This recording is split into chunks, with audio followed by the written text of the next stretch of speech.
Palmeiras, Piquerez levantou na área, subiu o toque de cabeça, entrou, é gol! Gol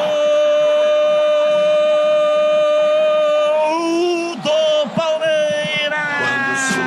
Estevão. No gramado em que a luta o aguarda.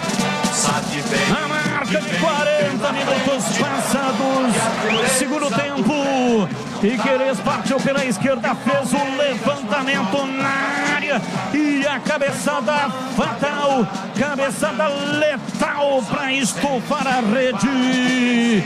A bola bateu lá dentro e fechou a Estevão.